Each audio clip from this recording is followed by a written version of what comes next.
నమస్తే, welcome to NSTV news. నేను అనుష. ముందుగా హెడ్లైన్స్ చూద్దాం. కొత్తూరు సెంటర్ ప్రభుత్వ హైస్కూల్లో బ్రైట్ చైల్డ్ ఫౌండేషన్ అధినేత కృష్ణపాడి శెట్టి ఆధ్వర్యంలో ఏర్పాటు చేసిన కంప్యూటర్ ల్యాబ్ను జనసేన ఇన్ఛార్జ్ బండారు శ్రీనివాస్, బండారు సంజీవ్లతో కలిసి ప్రారంభించారు.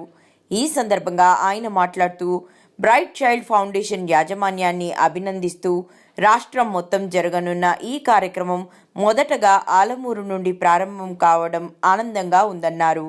అభివృద్ధి అంతా టెక్నాలజీపైనే ఆధారపడి ఉందని, అంచేత అందరూ కంప్యూటర్ విజ్ఞానాన్ని పెంపొందించుకోవాలని సూచించారు.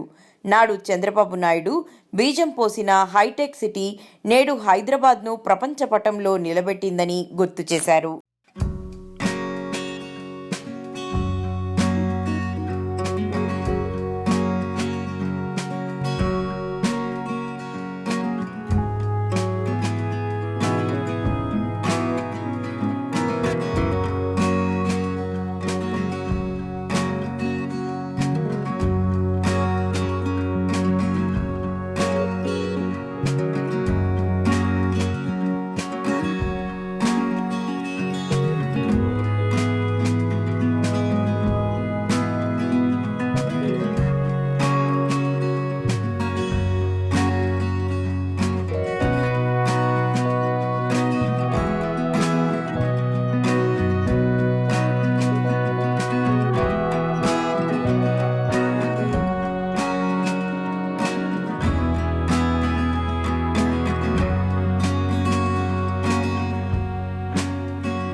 కంప్యూటర్ వాటి ఏర్పాటు చేసిన వారు హృదయపూర్వకమైనటువంటి నా యొక్క కృతజ్ఞతలు తెలియజేస్తూ ఉన్నాను. ఓన్లీ కంప్యూటర్ ల్యాబ్ ఏర్పాటు చేయడం కాకుండా భవిష్యత్తులో పిల్లల భవిష్యత్తు ఏ విధంగా తీర్చిదిద్దాలనే దాని దృష్టి పెట్టి వారి నైతిక విలువలతో పాటు సమాజంలో ఉన్నటువంటి మంచి చెట్లని కూడా అర్థమయ్యేలా వాళ్ళ వ్యక్తిత్వ వికాసం చెందే విధంగా వారికి ఏ విధంగా వాళ్ళని గైడ్ చేస్తే, తర్బీదు భవిష్యత్తులో వాళ్ళు దాని ద్వారా అభివృద్ధి చెందుతారన్న ఆలోచనతో చక్కటి కోచింగ్ కూడా 3 నెలల పాటు వాళ్ళు ఏర్పాటు చేసే విధంగా ఒక కోర్స్ ద్వారా పిల్లల్ని తీర్చిదిద్దడం కోసం కంప్యూటర్ ల్యాబ్ ద్వారా ముందుకు తీసుకెళ్ళడం హృదయపూర్వకంగా వారిని అభినందిస్తూ, ఈనాడు దేశంగానే ఎక్కడో అమెరికాలో ఉన్నటువంటి గండారి కృష్ణ గారు ఎక్కడో తెలంగాణలో, అదేవిధంగా మన ఆంధ్రప్రదేశ్ రాష్ట్రంలో మొట్టమొదటిగా ఈనాడు ఇక్కడ ఏర్పాటు చేయడం, దానికి మేనేజర్ జిడ్డు సూర్య గారు, రైట్ సైడ్ మేనేజర్ ఉన్నటువంటి జిడ్డు సూర్య గారు కూడా ఆంధ్ర ప్రాంతానికి చెందిన వ్యక్తి కావడం, ఈనాడు ఆ అభిమానం కూడా కూడి ఈనాడు ఇక్కడ ఈ కార్యక్రమాన్ని ఏర్పాటు చేయడం, వారికి కూడా హృదయపూర్వకమైన కృతజ్ఞతలు తెలియజేసుకుంటూ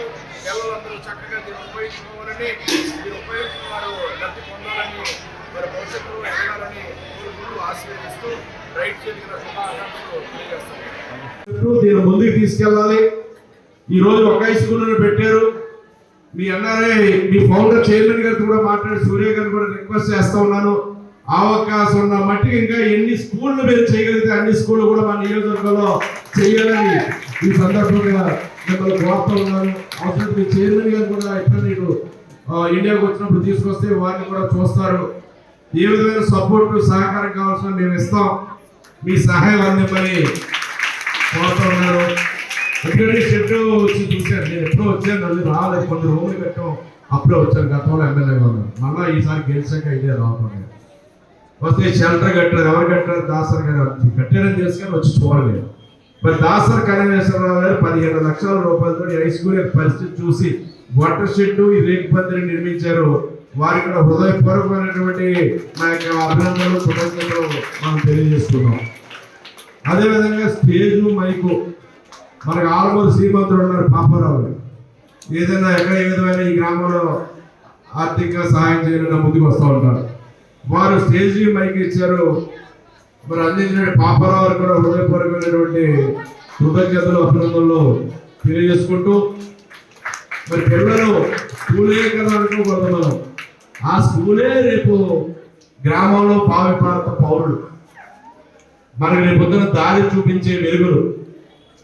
చిన్నప్పటి నుంచి కూడా పిల్లల భవిష్యత్తుకి ఒక పునాది వెయ్యాలి అంటే తల్లిదండ్రులు ఉపాధ్యాయులు కీలకం అవుతారు.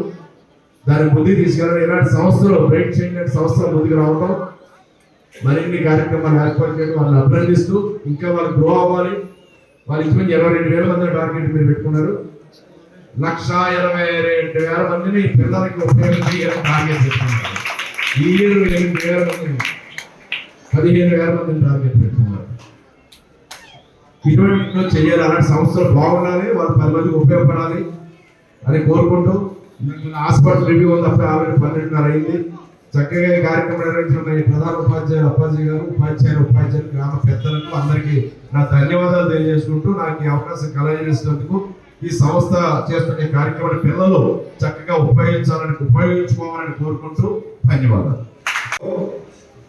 పోటీ ప్రపంచం, ఇంత పోటీ గతంలో మా కాలంలో లేవు. 40 సంవత్సరాలు వెనక్కి వెళ్ళి 45 సంవత్సరాలు వెనక్కి వెళ్తే మేము చదివి గ్రాడ్యుయేషన్ చేశాను. ఒకటే క్యాంపస్లో 6వ తరగతి జాయిన్ అయ్యి డిగ్రీ పూర్తి చేసుకున్నాను. నేను ప్రభుత్వ స్కూల్ విద్యార్థినే, గవర్నమెంట్ స్కూల్లోనే నేను చదువుకున్నాను. నాకు ఏదో ఆటంబాడు ఆగించలేదు. అదేవిధంగా మరి ఆ రోజున్న పరిస్థితి వేరు. ఆ రోజు అంత పోటీ లేదు. ఏదో ఒక 60% దాటితే ఫస్ట్ మార్క్ వస్తే బ్రహ్మాండం. ఈనాడు అనేది డిస్టింక్షన్ కాదు కదా, 90 పైన 100 లోపల ఎంత గ్రేడ్ తెచ్చుకుంటారో, ఎన్ని మార్కులు తెచ్చుకుంటారో అదే పోటీ. అంత పోటీ ప్రపంచంలో ఇప్పుడు టెక్నాలజీ పెరిగింది. టెక్నాలజీ పెరగడం కాదు, రోజు రోజుకి అప్గ్రేడ్ అయిపోతుంది. అన్ని కూడా ఓల్డ్ వెర్షన్సే. ఏ సంవత్సరానికి ఆ సంవత్సరమే టెక్నాలజీలో అనేక మార్పులు వస్తున్నాయి. అంత వేగంగా స్పీడ్గా పెరగాలి అంటే పిల్లల్లో కూడా వాళ్ళ యొక్క నాలెడ్జ్ చాలా కావాలి. ఈనాడు చిన్నపిల్లలతో చూస్తూ ఉన్నాం, ఎప్పుడు చూడడానికి స్పీడు ఆశ్చర్యం వేస్తూ ఉంటుంది. మనకు లేనటువంటి తెలివితేటలు, మనకు లేనటువంటి స్పీడు చిన్న పిల్లలు ఈనాడు చూస్తూ ఉన్నాం.